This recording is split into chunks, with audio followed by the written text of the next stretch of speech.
Eh bien, on vous souhaite encore une fois la bienvenue et puis salutations pour ceux qui n'ont pas eu l'occasion de vous saluer personnellement. Il est bon d'être dans la maison du Seigneur et puis on va avoir une oreille attentive à ce que l'Esprit dit aux églises, n'est-ce pas?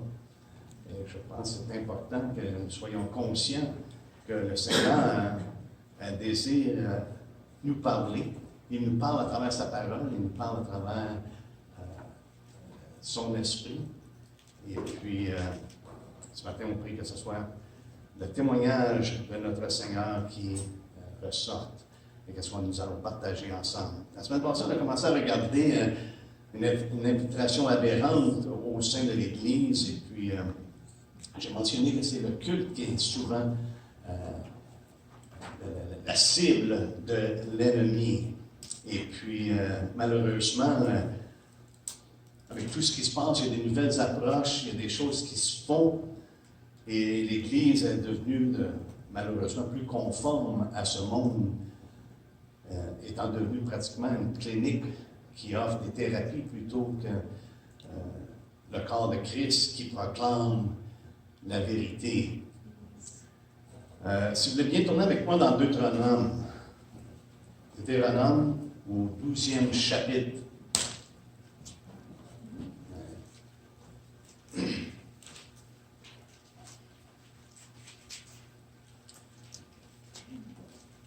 Une des choses, je crois, qu'on apprend à travers les Écritures,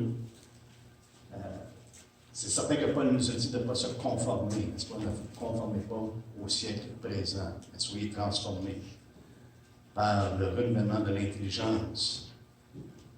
Et je crois que le fait qu'on a la tendance dans notre génération à vouloir justement tirer de ce monde des stratégies, je dirais des stratégies humaines pour essayer de communiquer ce qui est divin, essayer d'accomplir une œuvre qui est vraiment de Dieu, une œuvre qui est divine, et ça ne prend pas l'équipement de ce monde, mais ça prend vraiment ce que Dieu dépose dans son peuple, dans son Église.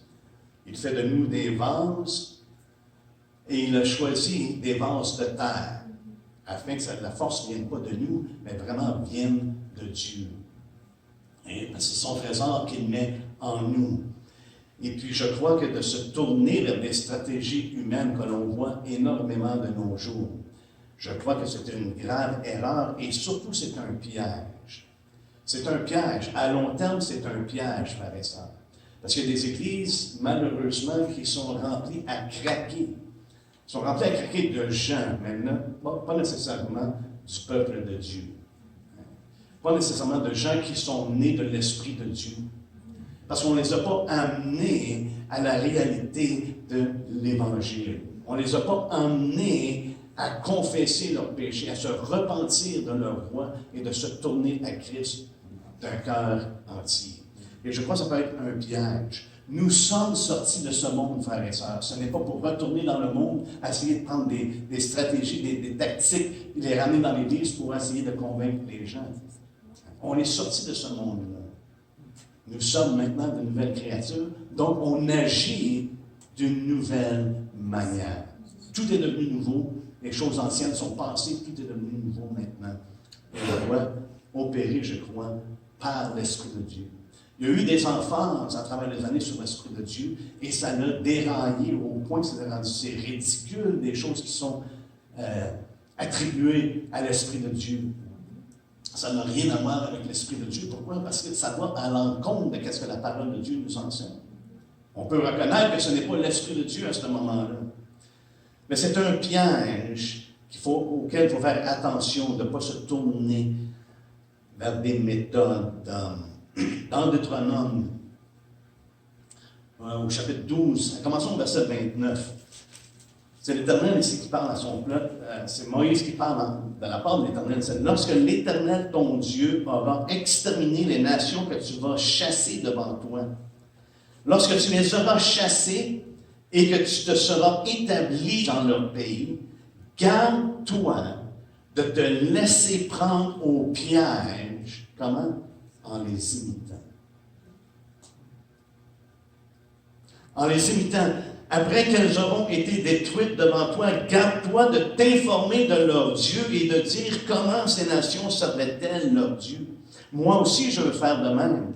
Tu n'agiras pas ainsi à l'égard de l'Éternel ton Dieu, car elles servaient leur Dieu en faisant toutes les abominations qui sont odieuses à l'Éternel, et même elles brûlaient au feu leurs fils et leurs filles en l'honneur de leur Dieu.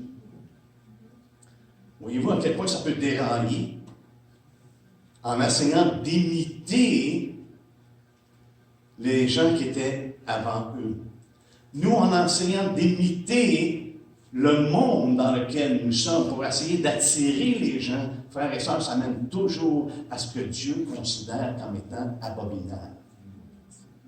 C'est inévitable. Et ça peut aller à un tel point, ici ça dit, ces gens-là brûlaient au feu leurs fils et leurs filles en l'honneur de leur Dieu. Et savez-vous quoi? Dans l'histoire d'Israël, les gens sont venus au point de brûler leurs fils et leurs filles à d'autres dieux. Imaginez-vous, le peuple de Dieu a tellement déraillé qu'ils sont venus au point de faire exactement ce qu'ils avaient commencé à imiter chez les gens qui avaient chassé. Et c'est pour ça que je crois qu'il faut faire attention, parce que lorsqu'on commence à utiliser les stratégies humaines, éventuellement, on commence à marcher dans les mêmes voies et on vient qu'à penser de la même manière que ces gens-là. Et on vient à un moment donné qu'on va à l'encontre de la parole de Dieu sans même pleinement s'en rendre compte. Donc, il faut faire attention. Au verset 32, il leur dit, vous observerez et vous mettrez en pratique toutes les choses que je vous ordonne. Vous n'y ajouterez rien et vous n'en retrancherez rien. Ça vous rappelle de quelque chose? Dans l'Apocalypse, le dernier livre, justement, ça ne dit de pas ajouter ou de retrancher. Il faut faire attention. Il faut être à l'écoute pour savoir qu'est-ce qu'on fait. Est-ce que c'est vraiment de Dieu? Est-ce que c'est vraiment parce qu'on suit le Seigneur Jésus-Christ ou on suit nos traditions que nous avons formées avec les années? Et savez-vous quoi? On n'aime pas la mettre en tant qu'évangélique, mais on a autant de traditions, des fois, autant de choses auxquelles on adhère qui ne sont pas nécessairement fondées dans les Écritures. Ce n'est pas fondé sur la parole de Dieu. Mais Dieu était très clair avec les gens d'Israël. Si on va juste au Deutéronome 17. Au verset 3, ça dit, il parlait justement encore de ne pas aller vers d'autres dieux,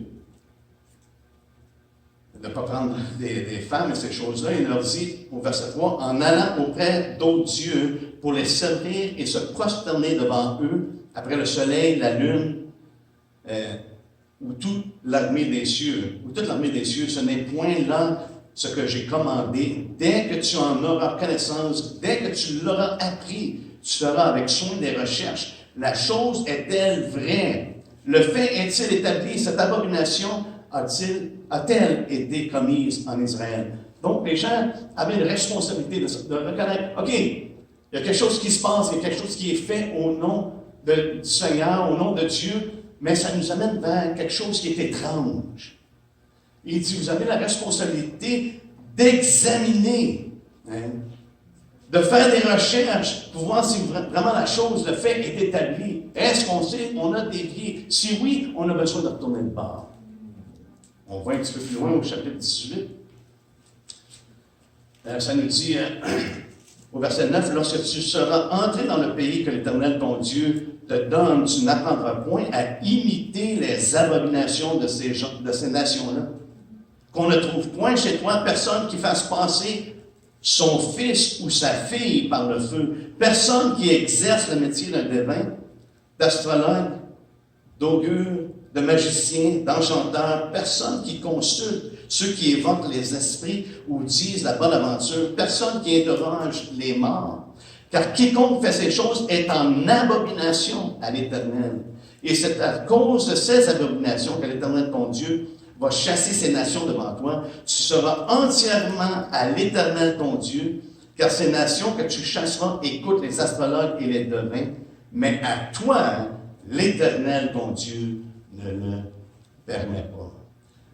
Frères et sœurs, ça n'a pas changé.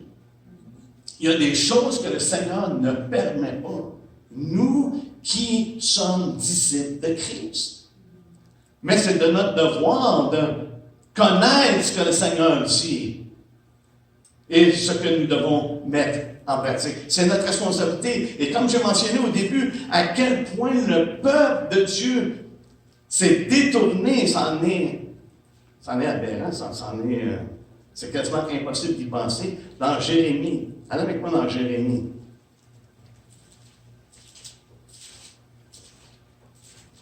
Et des fois, j'ai l'impression qu'on pense que, ah non, mais ça ne peut pas arriver avec l'Église. Frères et sœurs, l'histoire nous dit le contraire.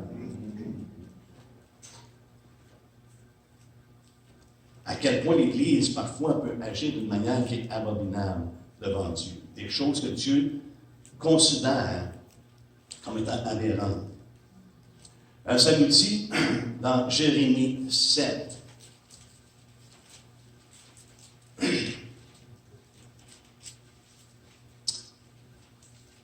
Au verset 30, bon, on pourrait aller à partir du verset 29. Coupe ta chevelure, un signe comme quoi que vraiment brisement de cœur. Il dit jette au loin, jette-la au loin. Monte sur les hauteurs et prononce une complainte, car l'Éternel rejette et repousse la génération qui a provoqué sa fureur. Car les enfants de Juda ont fait ce qui est mal à mes yeux, dit l'Éternel. Ils ont placé leur abomination dans la maison sur laquelle mon nom est invoqué. Imaginez-vous. Ils ont commencé à mettre leur abomination dans la maison de Dieu, afin de la souiller. 31. Ils ont bâti des hauts lieux à Tophet, dans la vallée de Ben-Hémon, pour brûler au feu leurs fils et leurs filles. Ils étaient rendus à ce point-là. Les enfants de Dieu avaient dévié à un tel point qu'ils étaient rendus qu'ils brûlaient leurs enfants et leurs filles, leurs fils et leurs filles. Ce que je n'avais point ordonné, on a vu ce que le Seigneur avait ordonné, il dit de ne pas faire ça, justement. Il avait complètement ordonné le contraire dans Deutéronome. Ça nous dit ce que je n'avais point ordonné, ce qui ne m'était point venu à la pensée. C'est même pas venu à sa pensée, et pourtant le peuple de Dieu a commencé à marcher dans cette direction-là. C'est le contraire. Le Seigneur dit, ne faites pas ces choses-là. Votre Dieu ne vous le permet pas. Si on va un peu plus loin dans Jérémie, je pense que c'est Jérémie 19, il nous fait faire pratiquement de la même chose.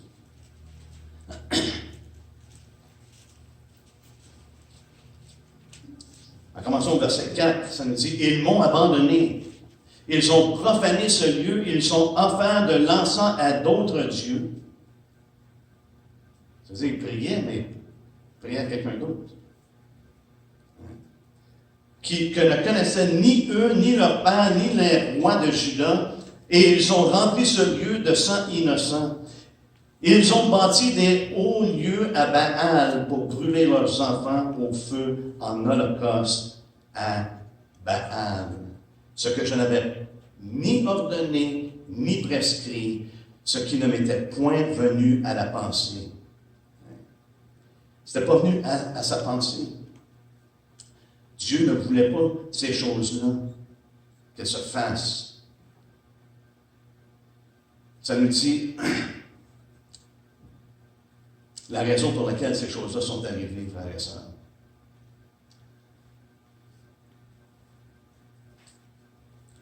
On va lire à partir du verset 13.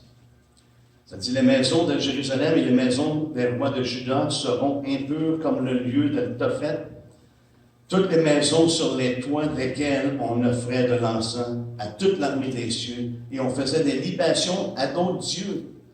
Jérémie revint de Tophet, où l'Éternel l'avait envoyé prophétiser, puis il se tint dans le parvis de la maison de l'Éternel, et il dit à tout le peuple, « Ainsi parle l'Éternel des armées, le Dieu d'Israël. Voici, je vais faire venir sur cette ville et sur toutes les villes qui dépendent d'elle tous les malheurs que je lui ai prédits, parce qu'ils ont raidi leur cou pour ne point écouter ma parole. Pourquoi c'en est venu à ça, frères et sœurs? Parce que les gens ont raidi leur cou. Et ils ont quoi? Ils n'ont point écouté mes paroles. L'importance pour vous et moi d'avoir une oreille pour entendre ce que Dieu dit et d'examiner les choses pour voir vraiment si c'est ce que le Seigneur dit. Amen. On a un exemple concret de ça dans 2 Rois, parce que Josias a fait le ménage de toutes les abominations, de toutes les choses. C'est vraiment un réveil. Le réveil est arrivé comment? 2 Rois. Il est arrivé parce qu'ils ont trouvé le livre de la loi dans le temple. Imaginez de perdre la parole de Dieu dans la maison de Dieu. Les gens avaient écarté la parole de Dieu dans la maison de Dieu. Ça, c'est le contexte dans lequel, ici, on va lire dans 2 Rois 23.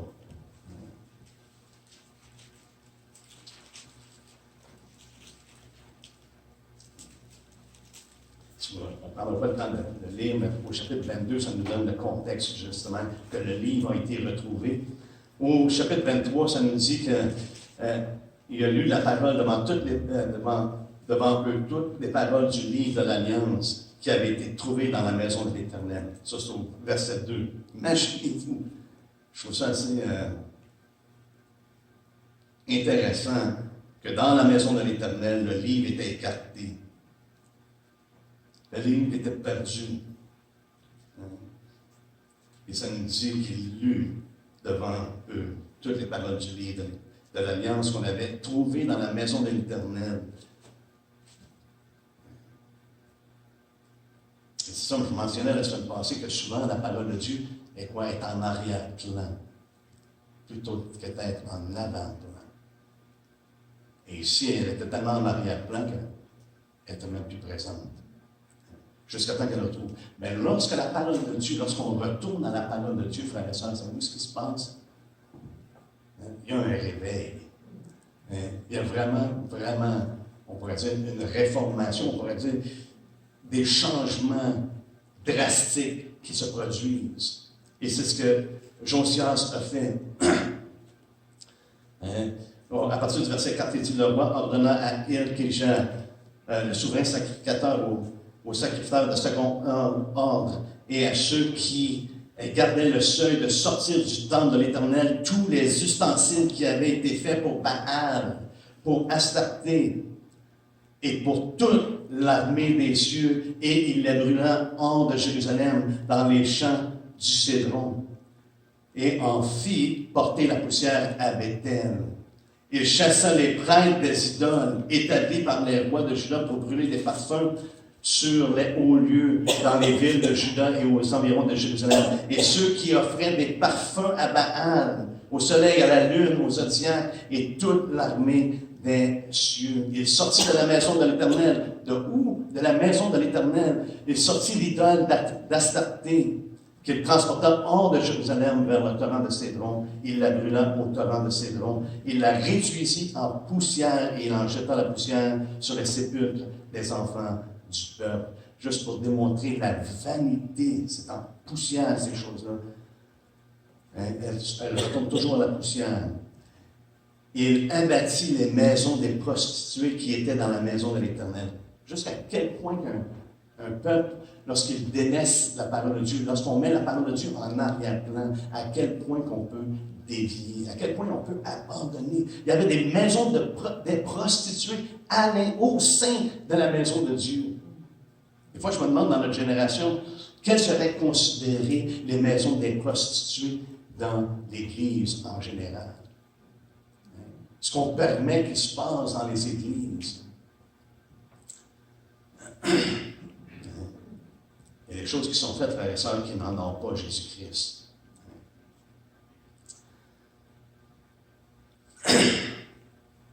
Ça nous dit au verset 10, on va aller un petit peu vite, parce que là, on est juste dans l'introduction. Ça nous dit au verset 10, le roi souillant Tophet.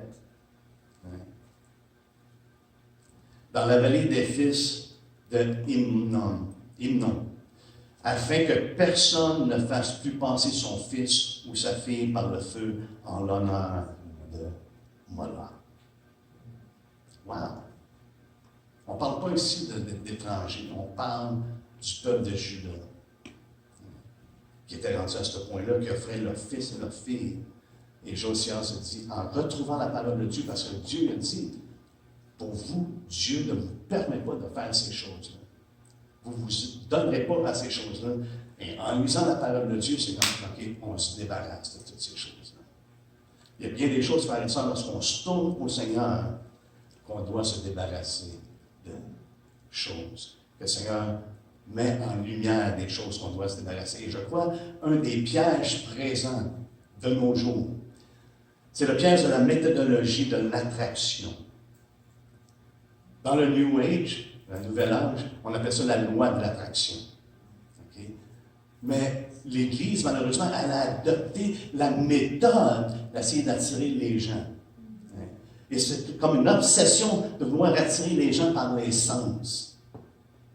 Fait qu'on fait des choses qui sont, aux yeux des hommes, peuvent être même très spectaculaires, peuvent être extrêmement beaux à voir. On essaie d'attirer les gens par les sens. Alors, allez avec moi dans Genèse 6, Genèse 3, excusez. Regardez ce que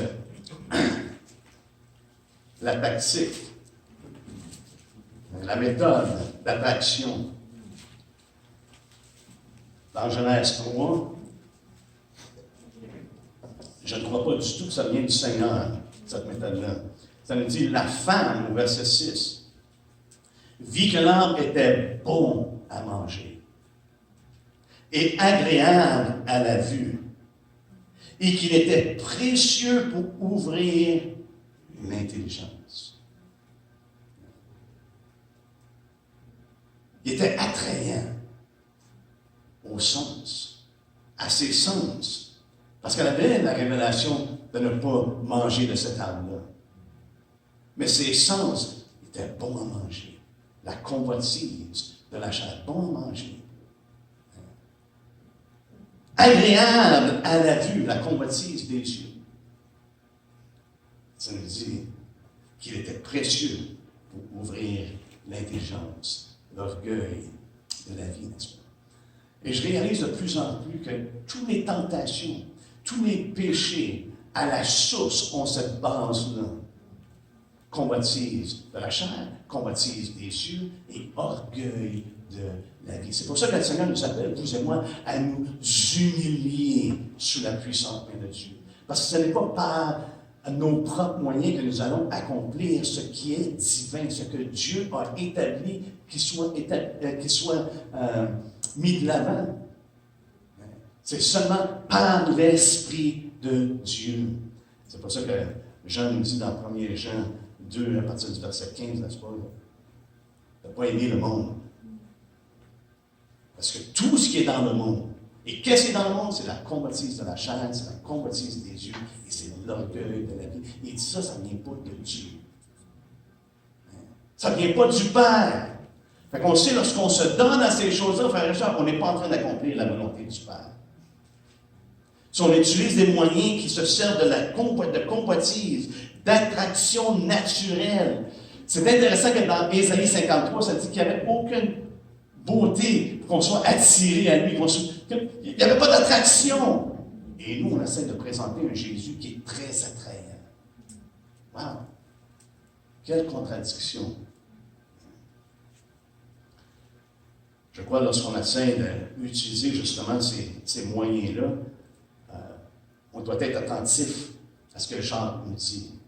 Jacques nous dit dans Jacques 4,4, adultère que vous êtes. Adultère que vous êtes. C'est exactement ce qui se passait avec les enfants d'Israël, avec les enfants de Juda. Ils étaient rendus adultères, il y avait des maisons de prostituées. Ils étaient rendus adultères, pourquoi? Parce qu'ils adoraient d'autres dieux. Dans la maison de l'Éternel. Hein? Non, on aime Dieu, on aime. Mais aux yeux de Dieu, c'est qu'il adorait d'autres dieux. Il était venu à ajouter et à retrancher les bonnes choses, mais à ajouter les choses qui étaient mauvaises. Adultère que vous êtes, ne savez-vous pas que l'amour du monde, quel est l'amour du monde? La convoitise de la chair, la convoitise des yeux et l'orgueil de la vie. Est inimitié, ou on pourrait dire, elle est hostile contre Dieu. Elle s'oppose à Dieu. Celui donc qui veut être ami du monde se rend ennemi de Dieu. Wow!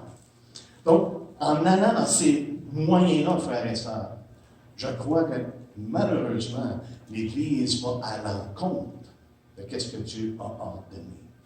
Qu'est-ce que Dieu nous a commandé de faire en tant qu'Église. Savez-vous que Dieu ne nous a jamais demandé de faire grandir l'Église? Je vais mettre au défi quiconque, demander une parole qui nous dit que Dieu nous rend responsables que l'Église croisse. Jésus est celui qui bâtit son Église. Et il ajoute ceux qui sont sauvés. Ce n'est pas à nous d'essayer de plaire à Dieu ou de faire son œuvre de notre manière en utilisant des moyens d'attraction. Et comme j'ai mentionné la semaine passée, il y a une préoccupation dans nos jours avec la croissance numérique. C'est là qu'on donne notre attention. Et pour ce faire, ce qui se passe, c'est qu'on change le style et le contenu de la prédication. Et ça me rappelle à ce que Paul a dit à Timothée. Il dit, les gens vont venir un temps, là, ils ne supporteront pas la saine doctrine, mais ils vont vouloir entendre quoi? Les choses qui leur sont agréables. Et malheureusement, c'est que l'Église, en essayant d'attirer les gens par les sens, vient qu'à changer le message, d'adoucir le message pour pas que ça soit offensif. Et ça se centre sur les besoins des gens. Mais les besoins des gens ressemblent. Ça va d'un bord et de l'autre, n'est-ce pas? Tout le monde a des besoins qui sont différents. Mais si on ignore le vrai besoin qu'ils ont, c'est comme André dit, il y a un vrai virus, c'est le péché. Cela nous mène à la mort. Il mène à la mort. Mais pour nous, qui sommes disciples de Christ, la tentation, c'est de vouloir plaire aux hommes. Et je crois que c'est le piège dans lequel l'Église est tombée, d'essayer de plaire aux hommes. Oh, mais c'est un lieu public, on va avoir le plus de gens possible. Ils vont entendre l'Évangile, ils vont venir. Écoutez, si on commence à changer le message, les gens, ils ne seront pas nés de nouveau. C'est ça le problème. Et le danger, c'est que l'activité remplace l'action de l'esprit. On peut être très occupé, faire toutes sortes de bonnes choses, mais ça remplace l'action de l'esprit. Les gens ne sont pas convaincus par l'Esprit de Dieu, parce que ça, c'est l'œuvre de l'Esprit. Ça, c'est l'action de l'Esprit. Il convaincra le monde. Maintenant, je suis parfaitement au courant qu'on doit être impliqué également dans les bonnes œuvres. Parce que la parole de Dieu est très claire là-dessus. Même on a été créés pour de bonnes œuvres. Passons au moment dans Galates 6. Au verset 10, je peux simplement le lire, je peux l'écrire. Ça nous dit, ainsi donc, pendant que nous en avons l'occasion, Dieu nous donne toujours des occasions. On a toujours l'occasion de faire du bien. Pendant que nous en avons l'occasion, pratiquons le bien envers tous et surtout envers les frères en la foi ou envers la famille de la foi. On pratique le bien envers les gens, mais lorsque nous sommes réunis ensemble, frères et sœurs, on prêche la parole de Dieu, on s'exhorte, on laisse l'Esprit agir, et l'Esprit de Dieu va convaincre les gens. S'il y en a qui sont ici, qui ne sont pas sauvés, mais c'est l'œuvre de l'Esprit. Notre responsabilité, c'est de communiquer les oracles de Dieu. Communiquer le message de Dieu. Et c'est ce qu'on ne voit Paul faire. Regardez ce que Paul dit dans 2 Corinthiens. 2 Corinthiens, au chapitre 2, au verset 14, ça nous dit « Grâce soit rendue à Dieu qui nous fait toujours triompher en Christ. On doit demeurer en Christ, n'est-ce pas? Agir comme il veut qu'on agisse. Et qui répand par nous en tout lieu l'odeur de sa connaissance. Alléluia. Grâce soit rendue à Dieu, n'est-ce pas?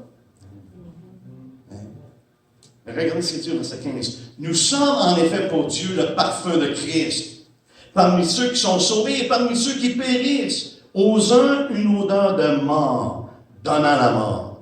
Aux autres, une odeur de vie, donnant la vie. Et qui est suffisant pour ces choses? Car nous ne falsifions point la parole de Dieu. Paul n'ajuste pas la parole en considération qui est là. Il demeure fidèle. Nous ne falsifions point la parole de Dieu comme font plusieurs. Mais c'est avec sincérité, mais c'est de la part de Dieu que nous parlons en Christ devant Dieu. C'est ce que je mentionnais la semaine passée, n'est-ce pas? Celui qui parle, que ce soit comme les oracles de Dieu. Et je crois que c'est ça qui est important. Et c'est pour ça que, malheureusement, pour ma part, lorsque je vois ce qui se passe sur l'horizon, au sein des églises, je me dis, Seigneur, il y a quoi qui ne fonctionne pas. On commence à dévier, à changer des choses, on essaie d'amoindrir la parole. On va être un parfum de Christ, partout ce qu'on est. Mais il y en a qui vont bien le recevoir, ça va être une odeur de vie, mais il y en a d'autres qui vont être une odeur de mort. Mais notre responsabilité, c'est de prêcher la parole de Dieu. Et d'essayer d'adresser les besoins des gens, je pense que c'est une grande erreur. Dieu connaît leurs besoins. Et l'Esprit peut les rencontrer là où ils sont. Parce que l'homme, de toute façon, ne connaît pas son véritable besoin. Jérémie nous en fait part. Dans Jérémie 10, 23, ça dit, je laissais, ô Éternel, la voix de l'homme n'est pas en son pouvoir. Ce n'est pas à l'homme, quand il marche, à diriger ses pas. Pourquoi? Parce qu'il va toujours aller dans la mauvaise direction. Il doit avoir le conseil de Dieu. Il doit avoir la parole de Dieu pour savoir quel chemin prendre, dans quelle voie marcher. Parce que si on se fie à l'homme seulement, on va par nature choisir la voie qui est large. La voie qui a plus de personnes, plutôt que la voie qui est resserrée. La porte qui est étroite, le chemin qui est resserré. Peu qui les trouvent, le Seigneur nous dit. Dans Proverbe 14, 12, on nous dit, telle voie paraît droite à un homme, mais son issue, c'est la voie de la mort. C'est pas de faire ce qui paraît bien à nos yeux, qui est bien aux yeux du Seigneur. C'est pour ça qu'il faut être à l'écoute. Donc, au lieu d'avoir recours aux stratégies humaines, frères et sœurs, ce matin, je vous propose qu'on doit avoir recours à la sagesse de Dieu. 1 Corinthiens.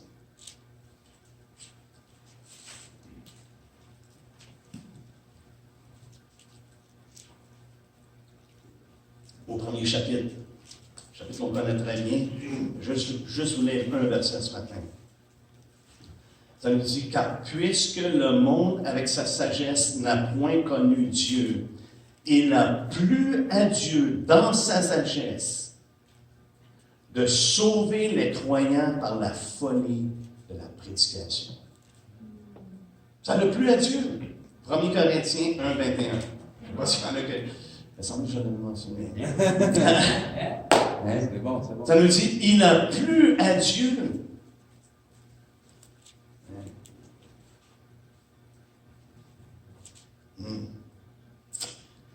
Il a plu à Dieu comment? Dans sa sagesse.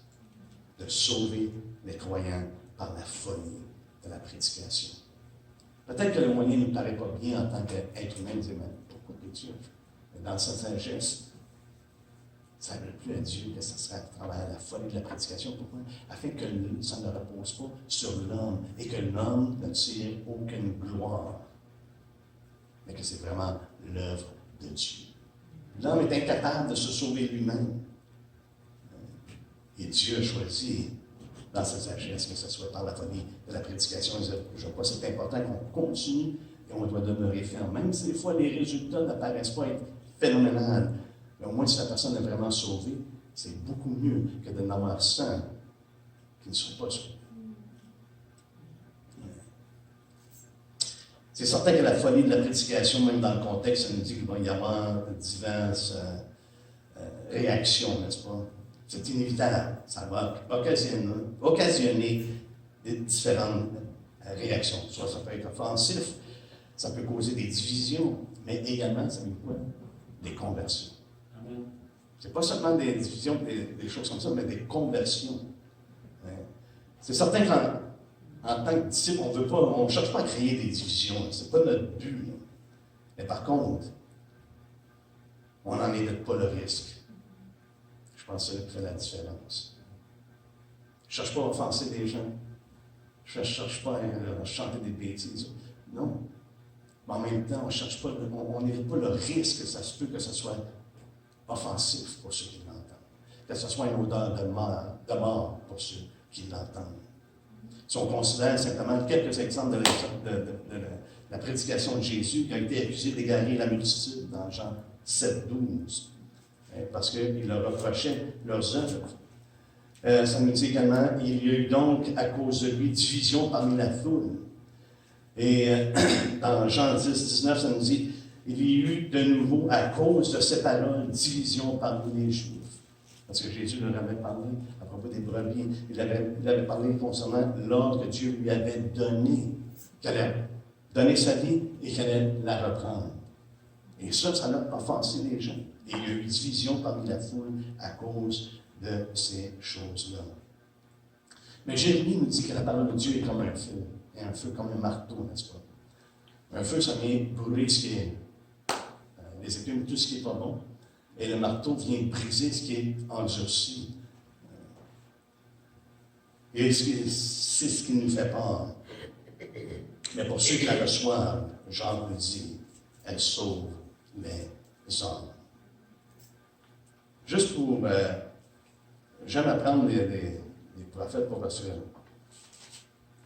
je crois parce que les prophètes étaient des prédicateurs de la parole de Dieu. Dieu les envoyait justement pour proclamer. Et regardez le mandat que Jérémie a reçu de la part du Seigneur.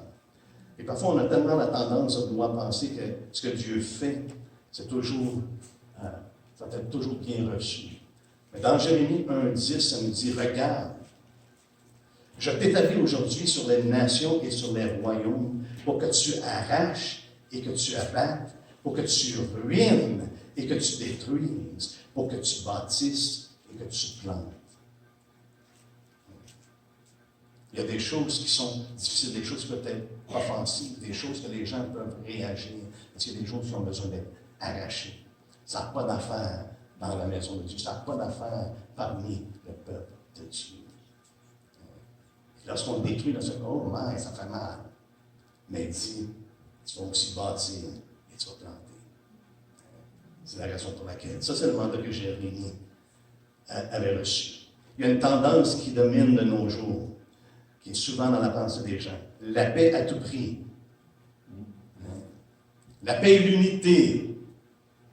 Frère, si on est unis dans l'erreur, ça n'est pas une bonne chose. Si on désire garder la paix au risque de ne pas adresser le péché, de ne pas adresser les choses qui sont de controverse, on n'est pas dans la bonne direction. Paul dit, on n'a pas falsifié la parole de Dieu, on l'a déclaré. Odeur de vie, odeur de mort. Et ça appartient à Dieu, frères et sœurs. Comment est-ce que l'Esprit agit dans le cœur des gens. Jésus a dit, dans Luc 12, 51, pensez-vous que je sois venu apporter la paix sur la terre? Non, vous dis-je, mais la division. Frères et sœurs, je suis pour la paix. Je préfère la paix. Hein? Mais par contre, ce n'est pas toujours possible. Et c'est ce que Paul nous dit dans Romains 12, au 18e verset. On commence au verset 17. Ne rendez à personne le mal pour le mal. Recherchez ce qui est bien devant tous les hommes. S'il est possible, autant que cela dépend de vous, soyez en paix avec tous les hommes. Si c'est possible, autant que cela dépend de nous, on fait notre mieux, mais sans compromettre la parole de Dieu. sans compromettre le message de Christ. Mais on fait ce qu'on est mieux, on ne cherche pas à chicane. On va terminer en conclusion. Qu'est-ce qui est important? La parole doit être prêchée. C'est le mandat que Paul a donné à Timothée. Et si on regarde le mandat qu'il a donné, je sais que le temps avance, mais dans 2 Timothée, c'est pas seulement que le mandat que Paul a donné à Timothée, mais c'est dans le contexte dans lequel il donne. Au verset 1, c'est dit dans 2 Timothée 4, il dit « Je t'en conjure devant Dieu et devant Jésus-Christ, qui doit juger les vivants et les morts, et au nom de son avènement et de son royaume. » Mais, c'est comme il veut que vraiment Timothée réalise l'importance. Hein? C'est pas juste quelque chose qui a passé par la tête et dit « Ah, mais tu prends pas ça, Timothée. » Non. Je t'en conjure devant Dieu. Je suis conscient que je me tiens devant Dieu. Et qu'est-ce que je te dis? L'importance que tu accomplisses ce mandat-là. Prêche la parole. Insiste. Et je crois qu'on doit revenir à insister sur la prédication de la parole de Dieu et de voir l'Esprit de Dieu à travers la prédication de la parole, à travers notre témoignage de la parole de Dieu. Parce qu'on n'est pas tous appelés à prêcher de cette manière-là, mais on est tous appelés à communiquer, à transmettre le message. Et ce message-là, frères et sœurs, on doit demeurer fidèles à ce qui nous est révélé dans la parole de Dieu. Et comme j'ai mentionné la semaine passée, tous ceux qui parlent, que ce soit comme les oracles de Dieu. Juste quelques versets de plus et on va terminer.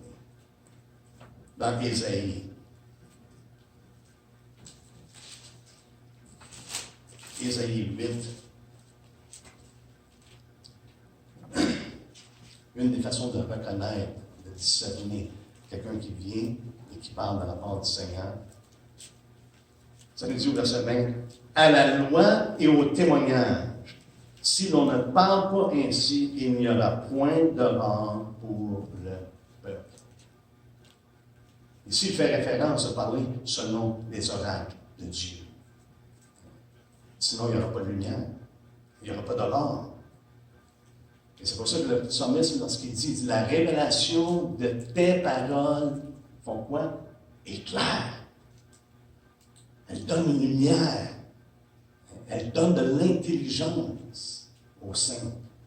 Mais ça prend la parole de Dieu, frères et sœurs, pour être en mesure de reconnaître ce qui est de Dieu, ce qui n'est pas de Dieu. Et comme Paul le dit dans Romains, il dit, je n'ai pas honte, n'est-ce pas? Je n'ai pas honte de l'Évangile. Pourquoi Paul n'a pas honte de l'Évangile?